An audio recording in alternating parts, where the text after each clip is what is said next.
All right, everyone, it is Friday, and we have had quite the week here on Litvak Leadership. And now for something completely different. Today, I have my new friend, Lily Walford, with us. And Lily is going to talk to us about the leadership of neuro-linguistic programming and finding the love of your life and having an incredible relationship with that person, all through behavioral psychology. So, Lily, welcome to Leadership Litvak Live. Thank you so much for having me. Live. There you go. I even swapped my words for you today. So here, we'll throw up your NLP. Let's start with NLP. Explain to everyone what NLP is and why it's important. Yeah, so NLP is the way that we can communicate with ourselves and also communicate with other people.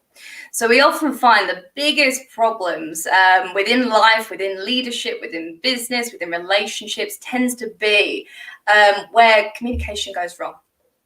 So NLP sort of helps us with that communication piece, whether it's internal dialogue or whether it's communicating with others.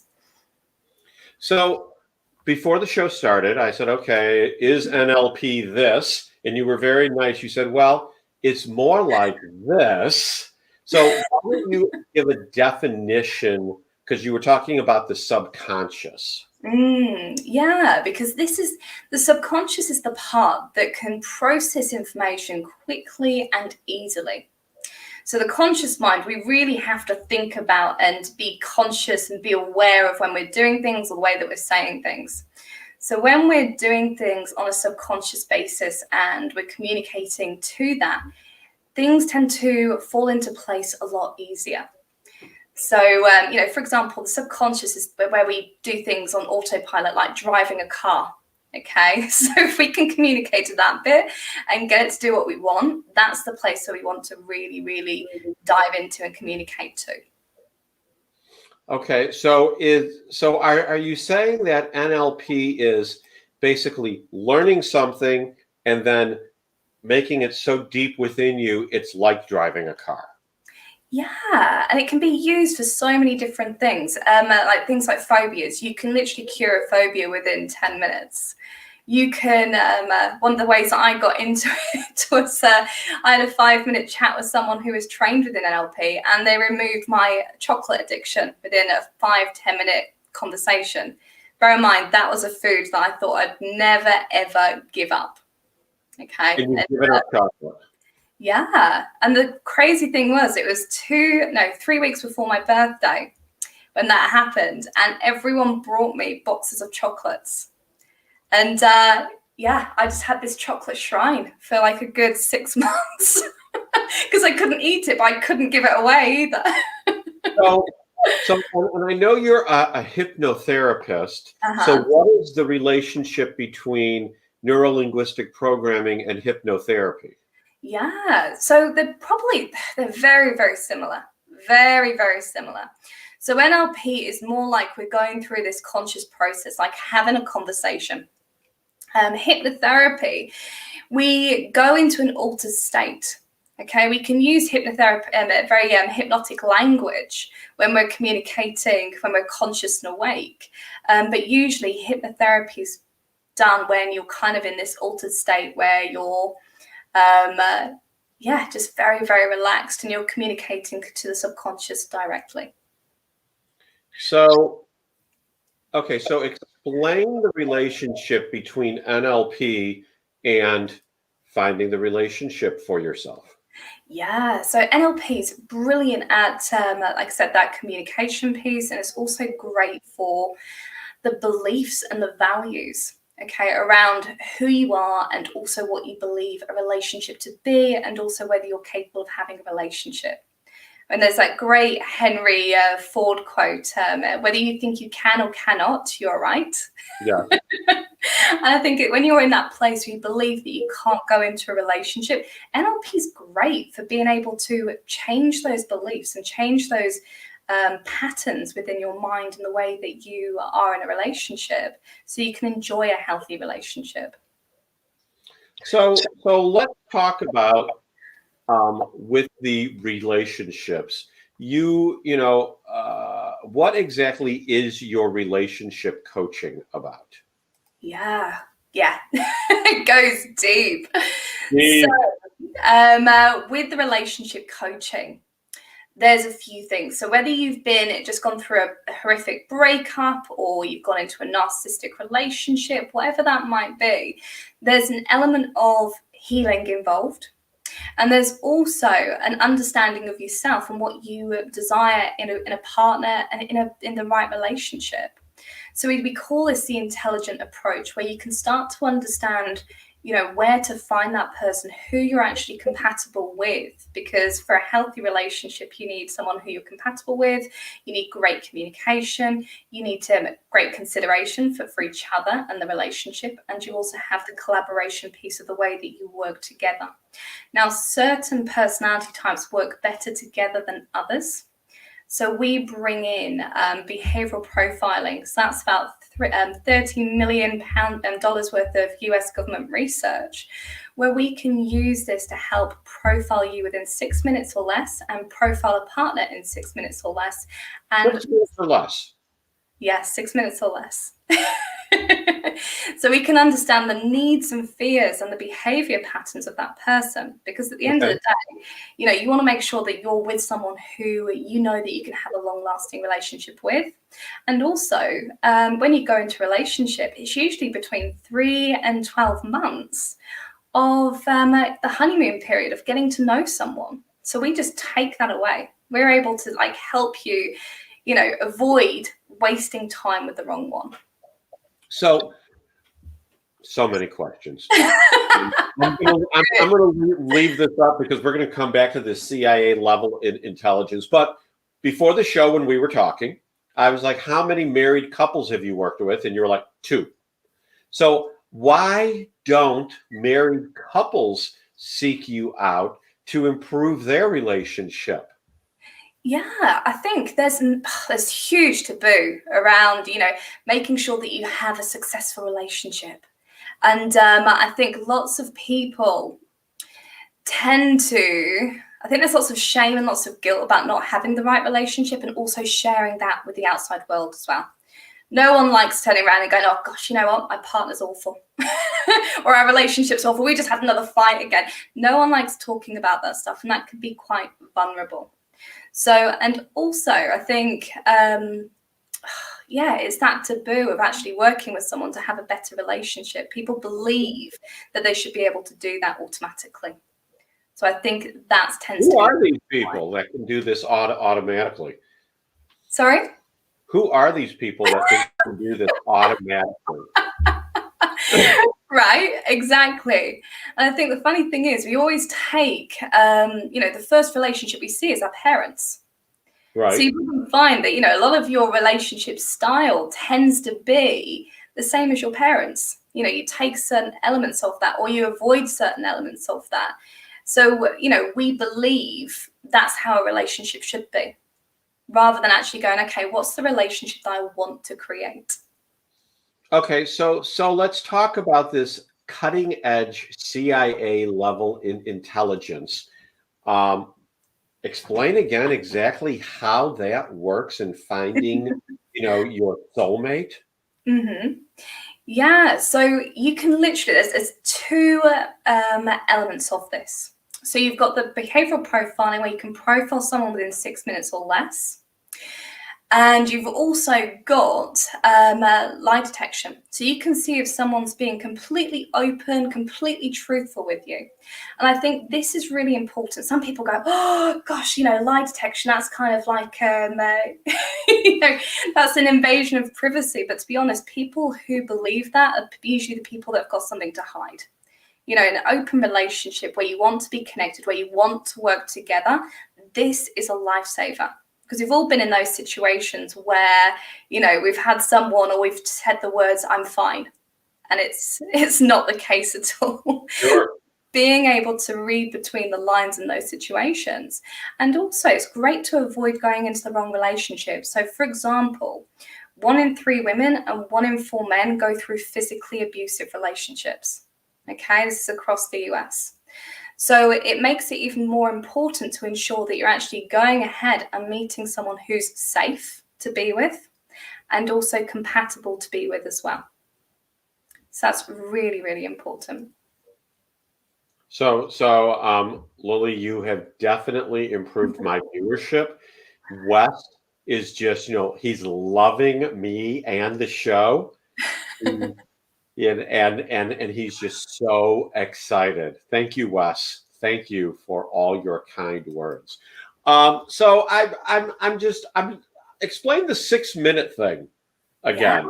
Yeah. In 6 minutes, you can identify the perfect partner for someone. Yeah, so you can understand. So where this starts is you understand your own personality, your own needs and your own fears in a relationship. Okay, because that's so important. All fears and needs drive behavior and the way that we interact and the way that we connect.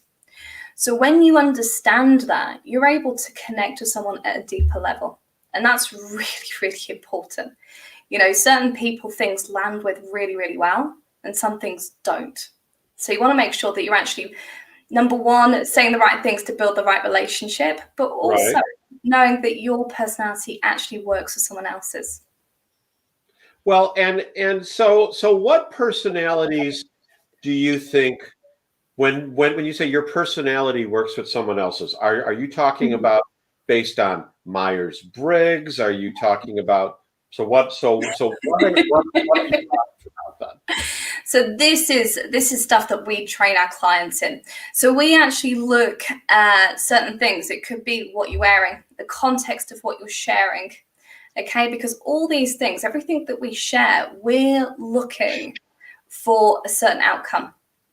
Okay, so for example, if someone says something that's really intelligent, we're looking for someone to say, that's really, really informative. That's really clever.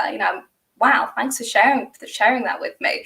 Give me some more insights. Okay, some people don't gel with that personality type, so we identify that from what people share, from people's body language, and also from how they look as well. You can tell certain things from people's face. You can tell things the way they're dressed. And it gives you a good idea of the way that they will behave in general, in work, and in relationships. So when you look at NLP and relationships and people who, say, I want to be in a relationship or my relationship is challenged and I just don't see what the problems are. I mean, don't they need to have some realization to grow? Yeah, for sure. For sure. I think usually we find with where you have struggles in a relationship, it can be from self-sabotage. So the fear of, I think Brené Brown says it best, where the most feared emotion is joy. So sometimes if we're in this place. What emotion? Feared. Feared, really? Yeah. And the thing is, it's like, when we're enjoying something, when we're in that place of really, really enjoying something, we're afraid we're going to lose it. So when you have someone who's self-sabotaging, that can be a huge trigger to suddenly push that relationship away. So often we find, No. Go ahead. So often we find with that, there's things to be healed, whether that's things from childhood, whether that's things from a previous relationship, whether that's just insecurities of the way things have changed in a relationship. Because even the change of routine, you think about COVID and lockdown, where so many couples have had to shift their routine and spend more time together and learn how to, collaborate in a different way together. So it tends to stem from understanding your own needs, being self-aware of your partner, and knowing how to communicate best with them as well. So a lot of the things you're talking about sound like those things that people are coached on in the business community also.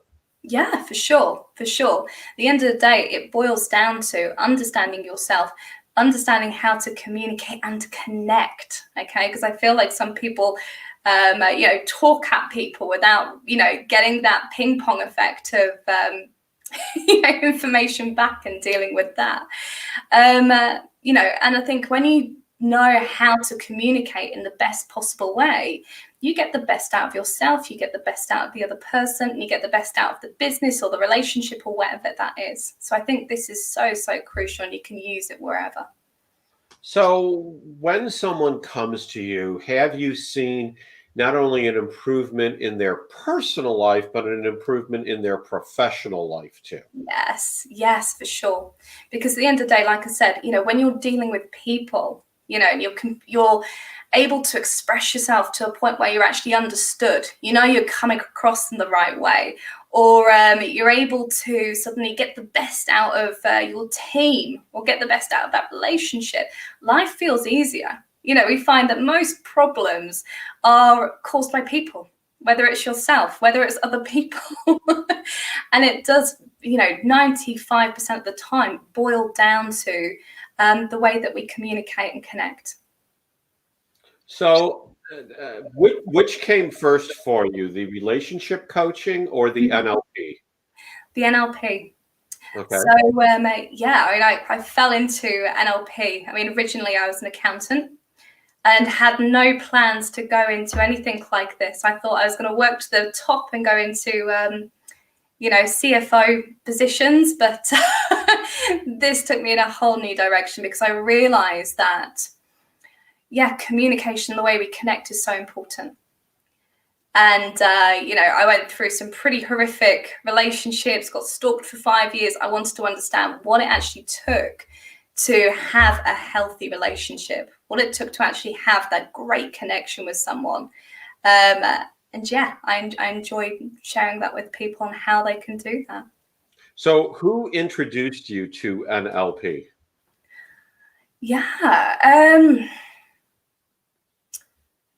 Great question. So it's a bit of a backstory. So I went through like a breakup, and literally it took me by surprise. I had a great life, and suddenly had to move cities, move jobs, and got to that point where it's like, okay, I need to recreate. What am I actually looking to create? And I went to a life coach for the first time ever and started learning more about personal development, fell in love with what she was doing, and did a bit of research and realized that I wanted to go ahead and do NLP. So I did it for my own research. And what was the person's name? The person's name? Who you said that you fell in love with what she was doing? Her name was Sarah. I don't know her second name. Oh, okay. She was just a life coach. Yeah. Oh, she was a life coach. Got it. Okay. So the way you spoke about her, I thought that she was some well-known person that I missed the name on. So. Oh, right. Okay. So what do you see as the component of faith in all this? Where does one's faith fall in with NLP and relationships? Define faith, because that can mean so many different things. Sure. An individual's personal relationship with God. Yeah. Good question, because I am atheist. But I would say it's about, I think with life in general, it's about getting the tools to understand yourself better so you can actually live up to your highest potential and purpose. And I think when you can do that and you're more empowered to do that, I think that's pretty awesome when it comes to faith. So you don't necessarily see an individual's faith being part of the glue that holds relationships together. It can be. It all comes down to that. When we look at the 4 C's, the collaboration, the consideration, the communication, and the compatibility. If you're both devoted to God, then that's brilliant. That's the bits that you believe together, you can chat about together. That's important in your relationships. It's finding the elements that are important to you as a couple, and how you can collaborate on that together. So what would you say are critical areas that individuals need to be able to collaborate together on? Yeah, everything. Everything. Yeah, everything from time management when you have kids, chores around the house, money, everything. It's like what Chris Voss says, everything's negotiation. It's not so much like that high stakes negotiation, but it's the way that you collaborate. Negotiation is still a way of collaborating together, the way you work on things. So everything as a couple. I've never heard anyone say, but maybe it's because I live a quiet life. Negotiation is collaboration.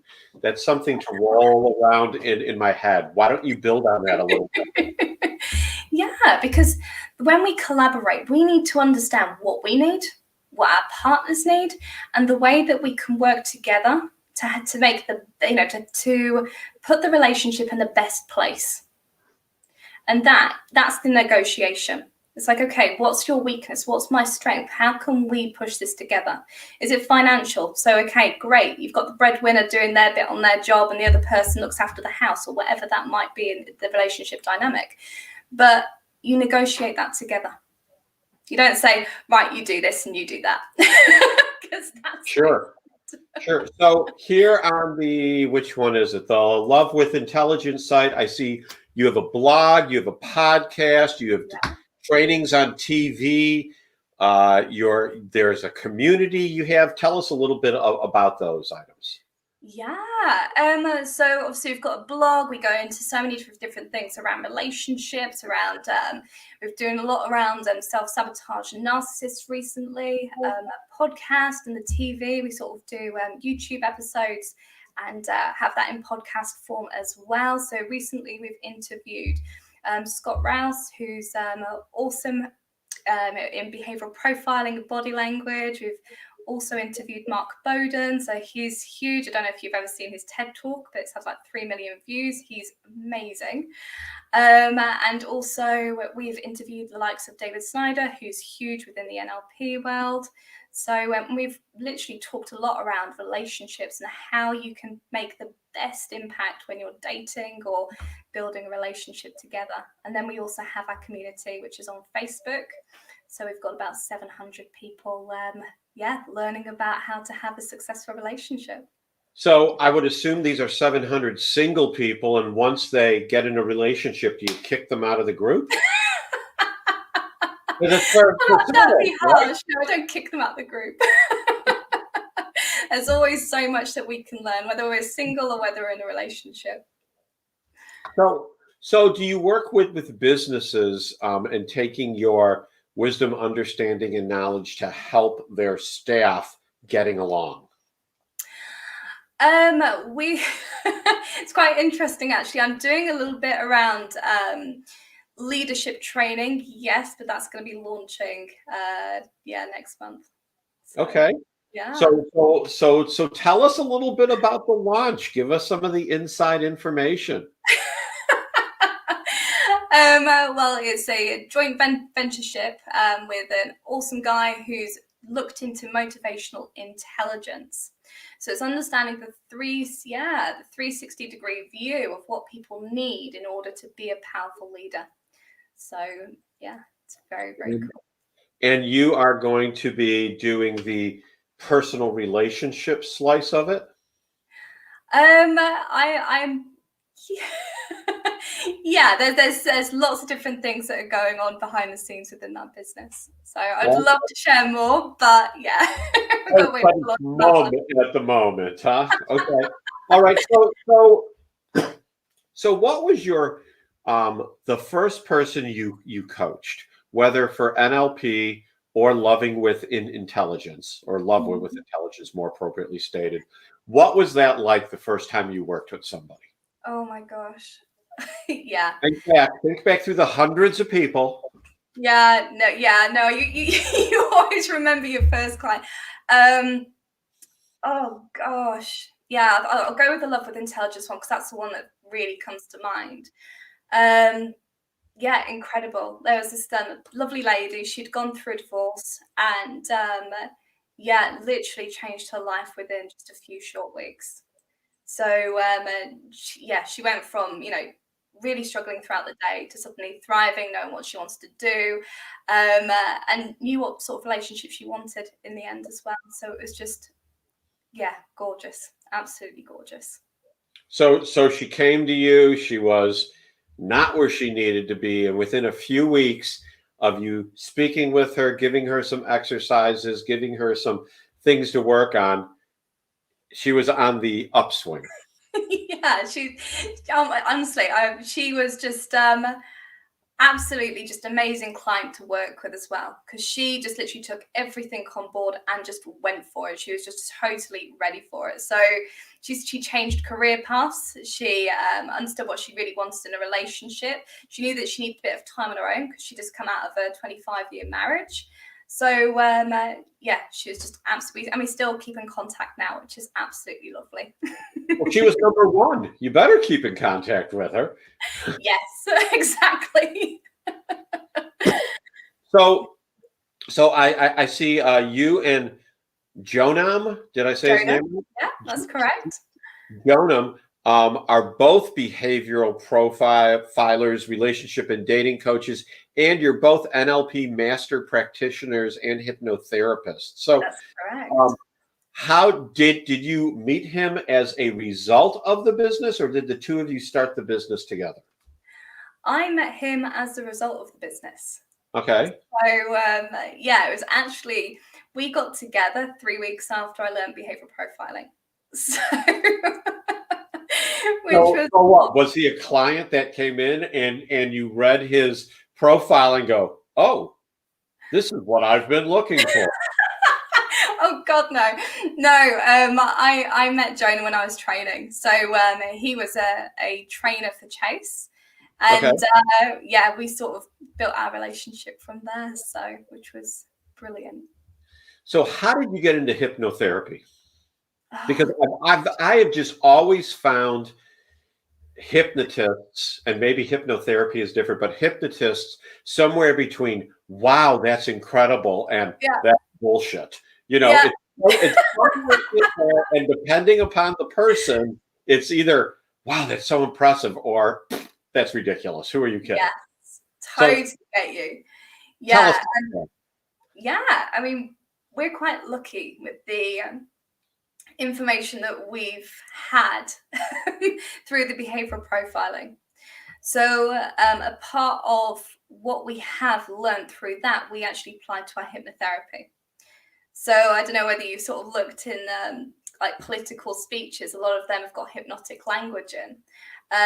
You know, when you have a look at the darker side of like assassinations where people have been hypnotized, shot the gun, and then completely blanked out everything. So, hypnotherapy has got such a powerful impact on the human mind. I mean, for example, my partner, he did memory retrieval from trauma with one person.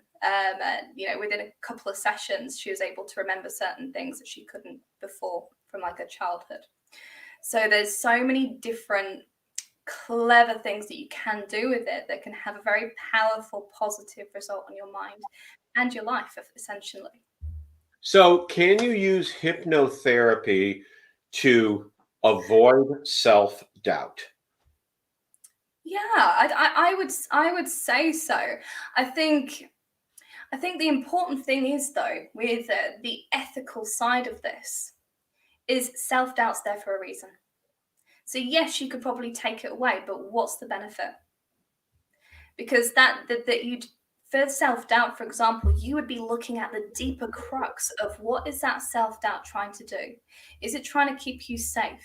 Is it trying to keep you safe in a good way or a bad way? For example, if you're looking at leadership and you're worried about saying something to upset someone, you might find that, you know, you just need to alter your communication rather than have that self-doubt. And I find with self-doubt in particular, it's usually a lack of confidence, which also means you've got a lack of clarity of what you're doing. So get clarity, you won't have that self-doubt. Interesting.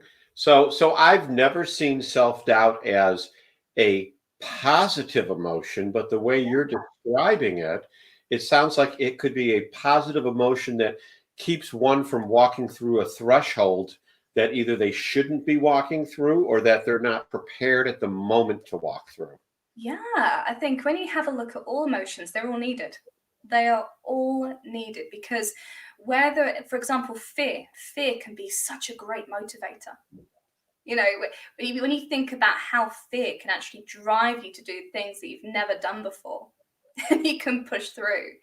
So all emotions have got such great benefits to them, but it's understanding how to use them in that positive way. So Interesting. yeah. That is phenomenal. So we've gone 30 minutes in our 30-minute show. This is the part of the show where I hand it over to you. And for the next 2 minutes, I'd like you to talk about something encouraging to set people off into the weekend. Ooh, something encouraging. Encourage people into the weekend. I would say, sort of take stock of everything that you have achieved during this week. And and give yourself time to celebrate that. I think one thing that we never ever do is really celebrate the things that we've done. So do the things that you can, really celebrate who you are, what you've achieved this week, and do something in particular to celebrate that for you. Because at the end of the day, if you don't celebrate yourself, no one's going to bloody do it for you. So whether it's a bottle of wine, there you go. That's still a celebration.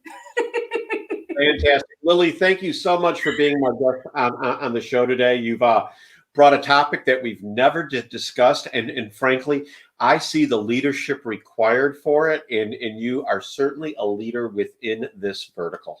Thank you. You bet. And everyone else, that's Litvak Leadership for this week.